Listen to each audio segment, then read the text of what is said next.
Hi everyone, I'm going to speak a little bit about the most effective way to optimize your gym session.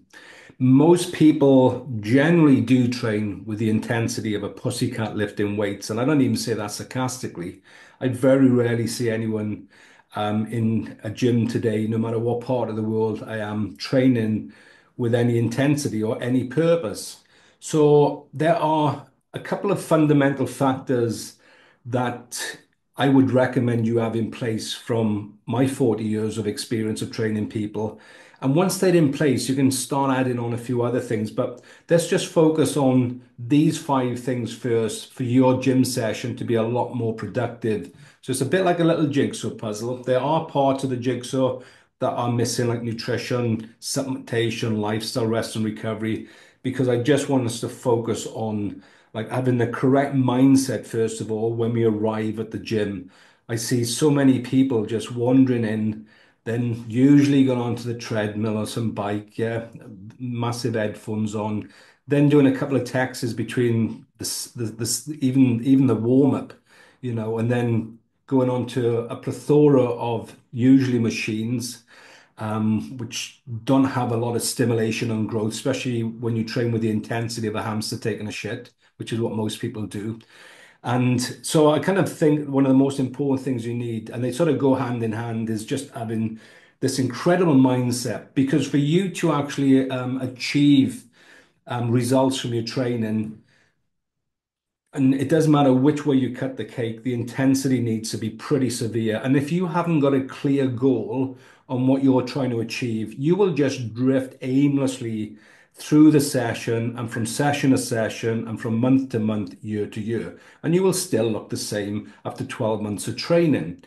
So I'm really big on, as I said, just this real tough mindset no matter who you are. I don't care if you're a 58-year-old menopausal female, if you're a 71-year-old pensioner, or if you're a 21-year-old elite athlete. Without mindset, results ain't coming.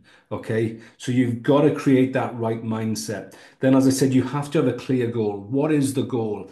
And if fat loss, for example, is the goal, then trust me, the most effective way to lose excess body fat from a gym setting is actually focusing on building muscle tissue.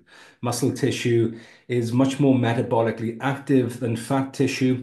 And also, you create a greater hormonal sort of melee response to strength training than what you would for cardio. So, and then for you to actually build muscle tissue, the intensity of the workout needs to be quite brutal. There's no other way to dress that up. So you need to train exceptionally hard. And if you have a clear goal, then that is so much easier than just aimlessly going from machine to machine. And I said, training with zero intensity and poor exercise selection. So on the intensity, as I said, you have to train with purpose. You have to put 100% effort in. I'm really big on training to failure. Yeah, not every set, but a good couple of sets in that session. Muscles are super smart. Muscles will not adapt unless the intensity is severe. Okay, so don't dress it up anyway. I know there's a big thing like today, reps in reserve and stuff like that. You don't know what reps in reserves are. You can stop, say, 3 reps before failure. Well, how do you know where failure is? If you were doing, for example, a set of squats and you were thinking you were 3 reps from failure, and I held a gun to your head and say, get another 10 more out, or I'm going to shoot you, you'll find another 10. So that's why I like to go to failure on a lot of the sets. So intensity is absolutely essential for you to get results. And as I said, if you got time to text then in between sets, you are not in the zone. I worked in professional sport for a long time. If any athlete dared bring their phone into a training session with me, whether that was on the field, in training environment or in the gym, they'd only do it once. They'd never do it again because the punishment would be severe. If you can't focus in that 45, 60 minutes you're in that facility, then there's something wrong with you. Give it everything, yeah, and results will come so much quicker. And then also then when you start looking at exercise selection, I can't believe what's going on at the moment in gyms. I am seeing A plethora, and it's got to be down to social media. That's all I can say because you didn't have this in my day. Thank God you didn't have it as well, by the way, where you're watching people trying to build muscle tissue with single arm cable push down with even without the handle with about 15 kilograms of weight on there. It's not going to stimulate nothing.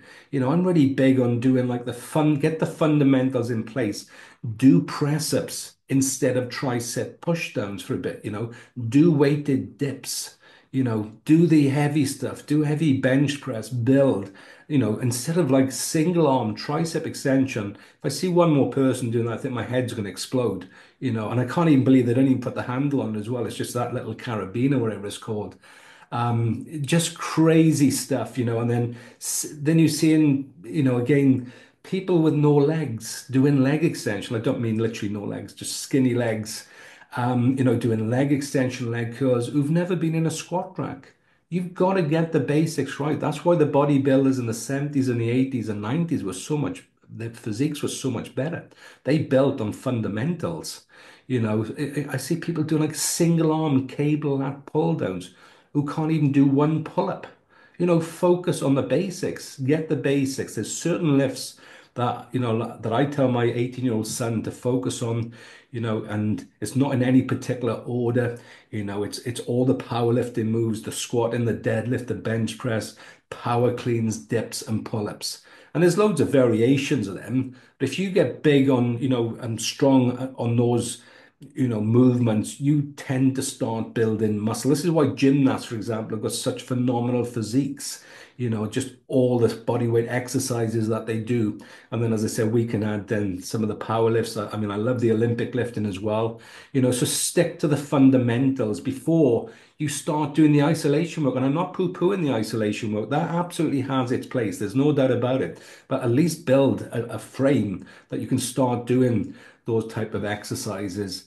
And the other huge thing that I learned, particularly from my time in professional sport, was the importance of changing the program regularly, I should say. And I picked that up from Westside Barbell many moons ago, and that had a huge impact on the teams and the athletes I was training.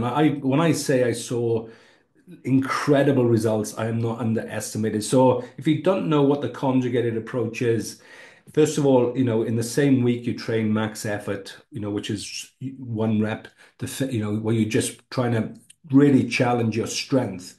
And I do this as well, not just with athletes. I do this with all people from all walks of life. If you're not straining, you're not gaining. You have to challenge strength if you want to get stronger. And usually the stronger you get, the greater the capacity you have for muscle growth. So doing some max effort lifts and then incorporating things like dynamic type training, things like Olympic weightlifting, plyometric, med ball throws. And then the work capacity is a bit like hypertrophy, so it could be bodybuilding type training, also then with things like pushing sleds, flipping tires, pushing cars. That type of training. Now, the human organism loves that. The reason why I believe a lot of people don't get a response from training is not just what I've spoken about as well, is that there's not enough of a stimulus from you just do machine workout only. I like to bring in things like, sort of doing sort of sprint training on the field, like a full length of a rugby field, football field is around 100 meters, so I get people to like, sort of run as hard as they can because these are movements which we evolved on. So when you start incorporating like max effort lifting, dynamic training, work capacity, running drills as well, then the body really starts to change, and especially if you know how to nourish the body optimally, which will be another video that I'll go into. But I don't want to harp on this because I wanted this to be short, sharp, and brief, that you ensure that you get the right sort of mindset in place first. You have real clear goals in what you're trying to achieve, not only from every training session, and that is key as well. Like I trained this morning, my goal this morning was to get another 5 kg on my safety squat bar and to add another 5 kg to my bench, which thankfully I achieved. And if I didn't, it doesn't matter. That's all my body knows. I tried, and the effort was incredible.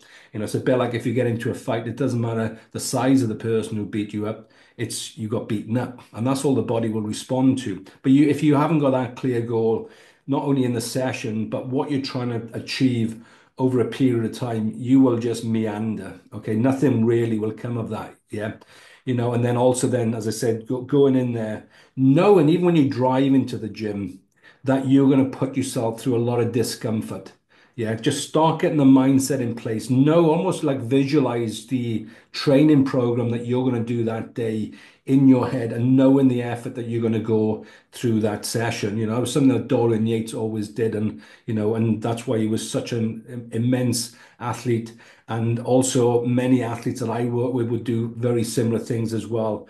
And then choose your exercises wisely, okay? So if you think about all the big bang exercises, which I call things like the squats, the deadlifts, the pull-ups, the dips, the Olympic lifts, the heavy benches, incline as well, that gives you a much more of a greater hormonal response to things like testosterone and growth hormone.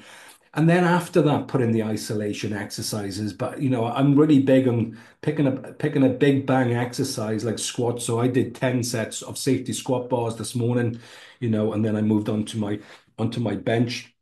And I only need to do about 6 sets. But pick your big bang exercise, give it everything. Because another interesting thing, just as I go on a little bit of a tangent here, the research shows as well, for example, if you want bigger arms, do squats first.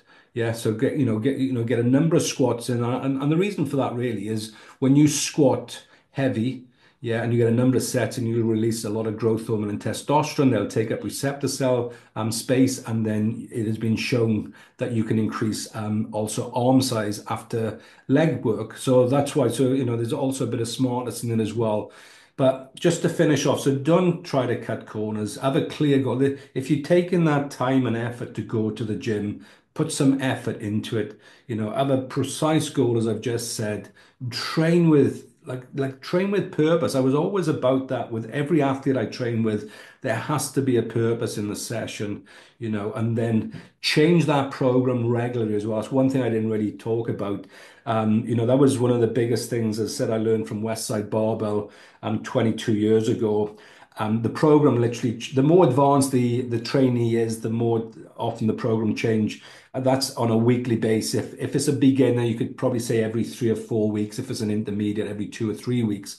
But if someone has got like at least a year's training experience under their belt, I would change that program on a weekly basis, but still with the same aim, max effort training and dynamic training, work capacity training in the session. And the body then loves that just slight stimulus of change where it keeps responding. Okay, well, I hope you got something out of that, guys.